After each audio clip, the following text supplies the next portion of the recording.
Hello friends, എല്ലാവർക്കും നമസ്കാരം. നിങ്ങളേവരും കാത്തിരിക്കുന്ന അലീനയുടെ നാളത്തെ വിശേഷത്തിലേക്ക് എല്ലാ കൂട്ടുകാർക്കും സ്വാഗതം. എല്ലാവർക്കും നല്ലൊരു ശുഭരാത്രി നേർന്നുകൊണ്ട് നാളത്തെ വിശേഷത്തിലേക്ക് കടക്കാം. ലൈക്ക് ചെയ്യാനും ഹൈപ്പ് ചെയ്യാനും മറക്കരുത്. വിശേഷത്തിലേക്ക് തന്നെ കടക്കുകയാണ്. അങ്ങനെ നമ്മുടെ അലീന നാളെ നെടുമ്പുരയ്ക്കൽ വീട്ടിൽ നിന്ന് കൈതയ്ക്കൽ വീട്ടിലേക്ക് പോവുകയാണ് കേട്ടോ. ഒരു യാത്ര പറച്ചിൽ തന്നെയാണ് അലീനയുടെ ഉദ്ദേശവും ലക്ഷ്യം എന്നൊക്കെ പറയുന്നത്. അങ്ങനെ തൻ്റെ അമ്മയെ അവസാനമായി ഒന്ന് കാണണം, യാത്ര പറയണം. അപ്പം അങ്ങനെ കുറച്ച് കാര്യങ്ങളൊക്കെ ചെയ്യാനുണ്ട്. അതുപോലെ അവിടെ മുത്തശ്ശി ഉണ്ടല്ലോ, നമ്മുടെ അലീനയ്ക്ക് ഏറ്റവും പ്രിയപ്പെട്ട മുത്തശ്ശി, അലീനയുടെ സ്വന്തം മുത്തശ്ശി. അപ്പം മുത്തശ്ശിനെ ഒന്ന് കാണണം, മനുവിനെ ഒന്ന് കാണണം. അപ്പോൾ ഇതിനൊക്കെ വേണ്ടിയാണ് നമ്മുടെ അലീന അങ്ങോട്ടേക്ക് ചെല്ലുന്നത്. ഏതായാലും അലീന അങ്ങോട്ടേക്ക് ചെല്ലുന്നത് ആർക്കും ഇഷ്ടപ്പെടില്ലല്ലോ, അത് തന്നെയാണ് സംഭവിക്കാൻ പോകുന്നത്. അപ്പം ഞാൻ വിശേഷത്തിലേക്ക് കടക്കുക, പറഞ്ഞ് ബോറാക്കുന്നില്ല കേട്ടോ. അങ്ങനെ നമ്മുടെ ബബിതയ്ക്ക് ആ ഒരു വാച്ചൊക്കെ കൊടുത്തല്ലോ. വാച്ചൊക്കെ കിട്ടിക്കഴിഞ്ഞപ്പോഴത്തേക്കും ബബിത കണ്ണുകളൊക്കെ അറിയാതെ അറിയുന്നുണ്ട് കേട്ടോ ബബിതയുടെ. അപ്പോഴത്തേക്കും നമ്മുടെ അലീന പറഞ്ഞു, നിനക്ക് ഞാൻ ഈ ഗിഫ്റ്റ് തന്നതേ എന്തിനാണെന്നറിയാമോ? നീ എന്നെ സ്നേഹിക്കുന്നത് സത്യം പറഞ്ഞാൽ കാരണങ്ങളൊന്നും തന്നെ ഇല്ലാതെയാണ് മോളെ. ഇവിടെ ബാക്കിയുള്ളവരെല്ലാവരും എന്നെ സ്നേഹിക്കുന്നതിന് ഒരുപാട് കാരണങ്ങളൊക്കെ ഉണ്ട്. പക്ഷെ നീ എന്നെ സ്നേഹിക്കുന്നതിന് ഒരു കാരണവും ഇല്ല. ഒരു കാരണവും ഇല്ലാതെ ഒരാളെ സ്നേഹിക്കുക എന്ന് പറയുന്നത് അത് ചിലപ്പോൾ എൻ്റെ ഭാഗ്യമായിരിക്കും എന്ന് പറഞ്ഞപ്പോഴത്തേക്കും അലീന ചേച്ചി എന്താ ആളെ കളിയാക്കുകയാണോ എന്ന് ചോദിക്കാം. പറയും, ഞാൻ നിന്നെ കളിയാക്കുന്നൊന്നുമല്ല. എന്തിനാ പൊന്നെ നിന്നെ ഞാൻ കളിയാക്കുന്നത്? നിന്നെ കളിയാക്കേണ്ട കാര്യം എനിക്കുണ്ടോ? ഞാൻ സത്യം തന്നെയാണ് പറഞ്ഞത്. കൃഷ്ണമോളും രോഹിത്തും എൻ്റെ അച്ഛനും അതുപോലെ മനുവേട്ടനും എല്ലാവരും എന്നെ സ്നേഹിക്കുന്നുണ്ടെങ്കിലേ അതിനൊരു കാരണമുണ്ട്. പക്ഷേ നീ സ്നേഹിക്കുന്നതിൻ്റെ കാരണം എന്താ? നിനക്ക് പറയാൻ പറ്റുമോ? ഇല്ലല്ലോ. അതുപോലെ എനിക്കും പറയാൻ പറ്റത്തില്ലെന്ന് പറഞ്ഞപ്പം അലീന ചേച്ചി എന്തൊക്കെയാണ് അലീന ചേച്ചി പറയുന്നത്? അലീന ചേച്ചി എന്തിനാ ഇപ്പം ഇതൊക്കെ മേടിച്ചത്? ഞാൻ അലീന ചേച്ചിയോട് മേടിക്കാൻ പറഞ്ഞു ഇല്ലല്ലോ. ഓ, പ്രത്യുപകാരമായിട്ടാണോ എനിക്കിതൊക്കെ തന്നതെന്ന് ചോദിച്ചപ്പം ഒരു ചെറിയ മധുര പ്രത്യുപകാരമാണെന്ന് നീ അങ്ങ് കരുതിക്കോ കേട്ടോ. നീ എന്നെ കുറേ ദ്രോഹിച്ചതല്ലേ? എന്നെ കുറേ ദ്രോഹിച്ച് നീ എന്നൊക്കെ ചെയ്തു. എനിക്കറിയാം, എല്ലാം ഞാൻ മനസ്സിലായി കരുതിക്കൂട്ടി വെച്ചിട്ടുണ്ടെന്ന് പറഞ്ഞപ്പം, ഓ അതെല്ലാം കരുതി കൂട്ടി വെച്ചിട്ടുണ്ടല്ലേ? അതെയല്ലേ, എല്ലാം കരുതി കൂട്ടി വെച്ചിട്ടുണ്ട്. എല്ലാം കരുതി കൂട്ടി ഒരു ദിവസം നിനക്ക് തരാൻ വേണ്ടി തന്നെ ഞാൻ വെച്ചിരുന്നെന്ന് പറഞ്ഞപ്പോൾ എനിക്കറിയാം, എനിക്ക് മനസ്സിലാവുന്നുണ്ടെന്നൊക്കെ പറഞ്ഞു. എന്നിട്ട് നമ്മുടെ അലീന ആ റൂമിൽ നിന്ന് അങ്ങ് പോയപ്പോഴത്തേക്കും അലീന കൊടുത്ത ആ വാച്ചും അതുപോലെ അലീന ഒരു ഡ്രസ്സ് കൊടുത്തില്ലായിരുന്നോ നമ്മുടെ ബബിതയ്ക്ക്? അത് ബബിത നോക്കിയ പോലും ഇല്ലല്ലോ. ആ ഡ്രസ്സ് എന്തിയാണെന്നറിയാമോ? നമ്മുടെ ബബിത എടുത്ത് ഡ്രസ്സ് നൂർത്തിയൊക്കെ നോക്കിയിട്ട് വെച്ചൊക്കെ നോക്കുന്നു. ഒരുപാട് ഇഷ്ടമാകുന്നു. ആ ഡ്രസ്സ് ചേർത്ത് പിടിക്കുന്നു. എന്നിട്ട് ആ ഡ്രസ്സിനൊരു ഉമ്മ കൊടുക്കുന്നു. അലീന ചേച്ചി തന്നെ ഡ്രസ്സല്ലേ, അത്രത്തോളം വിലമതിപ്പുള്ളത് തന്നെയാണ് നമ്മുടെ ബബിതയ്ക്കത്. ഏതായാലും അതൊക്കെയാണ് കാണിക്കുന്നത്. നമ്മുടെ അലീന പിന്നെ നേരെ കൈതയ്ക്കൽ വീട്ടിലേക്ക് പോവുകയാണേ. അങ്ങനെ കൈതയ്ക്കൽ വീട്ടിലേക്ക് ചെല്ലുന്നുണ്ടേ. അവിടെ ചെല്ലുമ്പോൾ നമ്മുടെ മനു ഉണ്ട്. അപ്പം മനുവിനോട് സംസാരിക്കുകയാണ്. അപ്പം മനു അലീനയെ കണ്ടതും, ഇതാര് അലീനയാവും എന്ന് ചോദിച്ചപ്പോഴത്തേക്കും, അലീനയാ, മനസ്സിലായില്ലേ മനുവേട്ടാന്ന് ചോദിച്ചപ്പം, ഓ തമാശിച്ചതാണല്ലേ എന്നിങ്ങനെ നമ്മുടെ മനു ചോദിച്ചു. എന്നിട്ട് പറഞ്ഞു, എന്തു പറ്റി ഇങ്ങോട്ടേക്കൊക്കെ ഒരു വരവ്?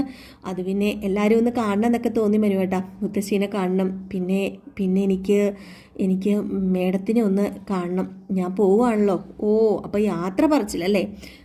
യാത്ര പറച്ചിൽ എന്ന് വേണമെങ്കിൽ പറയാം.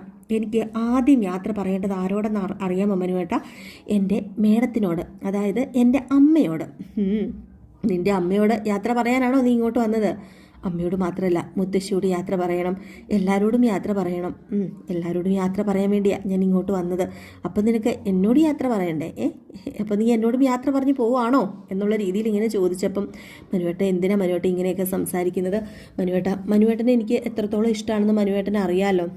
കാരണം ഞാൻ ഈ വീട്ടിലെത്താനും എൻ്റെ അമ്മയെ കാണാനും എല്ലാത്തിനും കാരണം മനുവേട്ടൻ തന്നെയാണ്. മനുവേട്ടനുള്ളത് കൊണ്ടാണ് ഞാൻ സത്യം പറഞ്ഞാൽ എൻ്റെ അമ്മേനെ കണ്ടത്. അന്ന് വേണമെങ്കിൽ എൻ്റെ മുത്തശ്ശന് എല്ലാവരോടും പറയാതിരിക്കായിരുന്നു. അന്ന് മനുവേട്ടനോട് പറഞ്ഞപ്പോഴത്തേക്കും മനുവേട്ടൻ ആരോടും പറയാതിരിക്കായിരുന്നു.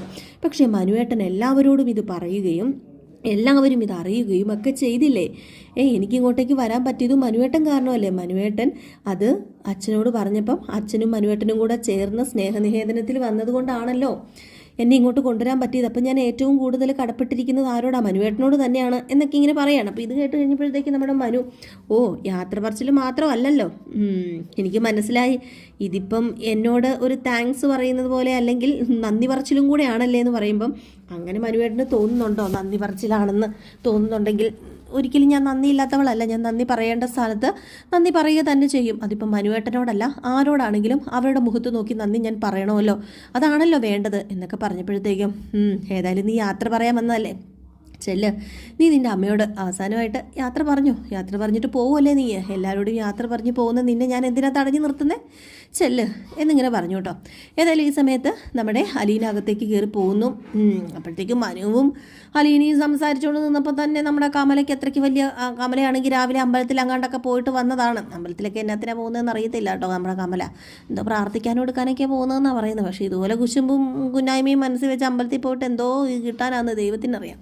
ഏതായാലും നമ്മുടെ കമല ഈ ഒരു മനുവും അലീനയും വർത്താനം പറഞ്ഞുകൊണ്ട് നിൽക്കുന്നത് വന്ന് കണ്ടു. അലീന അകത്ത് കയറി പോയപ്പോഴത്തേക്കും മനുവിനോട് നിനക്ക് എന്നാത്തിൻ്റെ സൂക്കേടാണ്, അവൾ വരുന്ന ഉടനെ പിടിച്ച് നിർത്തി അങ്ങോട്ട് സംസാരിക്കാനായിട്ട്, നിനക്ക് എന്തിൻ്റെ സൂക്കേടാണ്, ഇതിൻ്റെ വല്ല ആവശ്യം ഉണ്ടായിരുന്നോടാ നിനക്ക് എന്ന് ചോദിച്ചപ്പോഴത്തേക്കും അമ്മയ്ക്ക് അപ്പം എന്താ വേണ്ടത്, അമ്മ എന്തിനാണ് അമ്പലത്തിൽ പോകുന്നത്, അമ്മ ഇവിടെ നിന്ന് രാവിലെ ഒരുങ്ങി കെട്ടി അമ്പലത്തിൽ പോകുന്നതിന് വല്ല ഉപകാരം ഉണ്ടാകണമെങ്കിൽ മനസ്സിൽ നല്ലത് മാത്രം ഒന്ന് ചിന്തിക്കുകയും നല്ലത് മാത്രം പ്രവർത്തിക്കുകയൊക്കെ ചെയ്യുക, എങ്കിൽ മാത്രമേ അമ്മയെ നല്ലത് സംഭവിക്കത്തുള്ളൂ.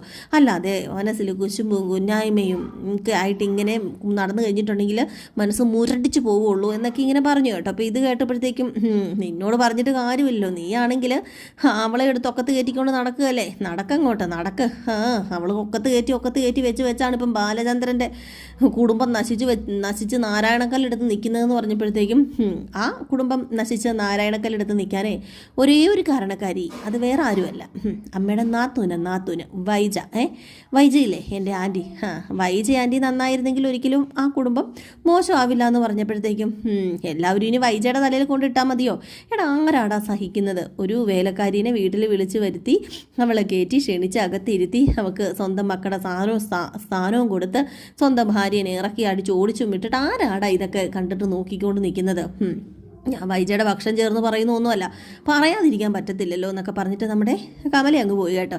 ഈ സമയത്ത് അലീന നേരെ വൈജയുടെ അടുത്തേക്ക് ചെല്ലുകയാണ്. അങ്ങനെ വൈജയുടെ അടുത്തേക്ക് ചെന്നു. വൈജയുടെ റൂമിൽ ചെന്നിട്ട് മേഡം എന്ന് വിളിച്ചപ്പോഴത്തേക്കും നമ്മുടെ വൈജ തിരിഞ്ഞു നോക്കിയതും അലീനയുടെ മുഖം, ഉയ്യോ പിന്നെ പറയേണ്ട കാര്യമുണ്ടോ? അയ്യോ ഒരു കൊട്ട ഇല്ലായിരുന്നോ മുഖം? എന്താടീന്ന് ചോദിച്ചു.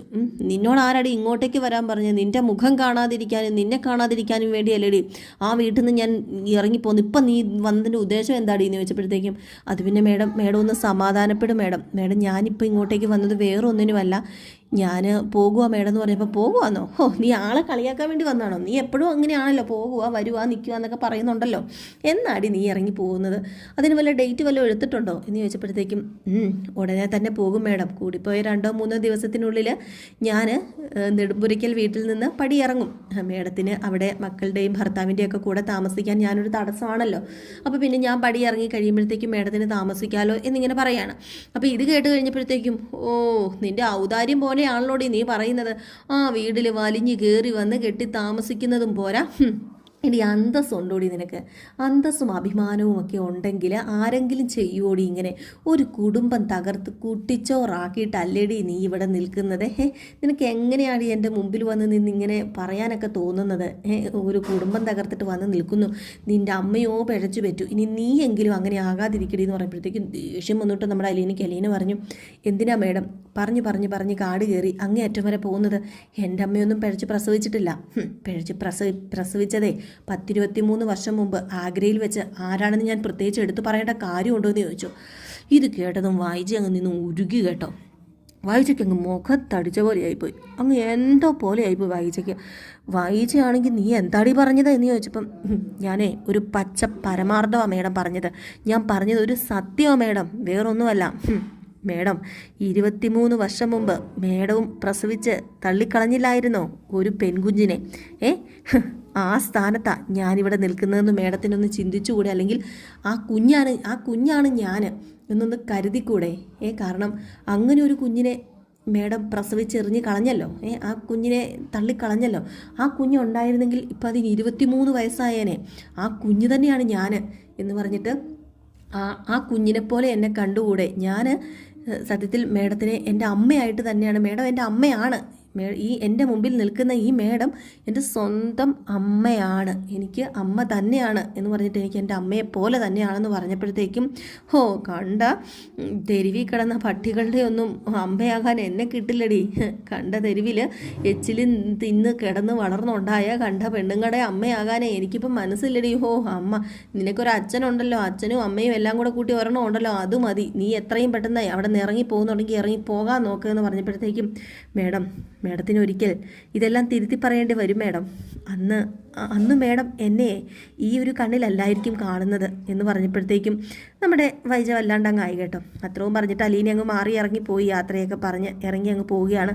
പിന്നെ ഒരിക്കലും ബാലചന്ദ്രനെ തള്ളി പറയില്ലെന്നും ബാലചന്ദ്രൻ തനിക്ക് കർമ്മം കൊണ്ട് ജനനം കൊണ്ടല്ല, അല്ലെങ്കിൽ എന്താ പറയുക, ഒരിക്കലും തൻ്റെ സ്വന്തം അച്ഛനല്ലെങ്കിലും തനിക്ക് ജന്മം നൽകിയ അച്ഛനല്ലെങ്കിലും കർമ്മം കൊണ്ട് അച്ഛനായി തീർന്ന ഒരാളാണ് ബാലചന്ദ്രൻ.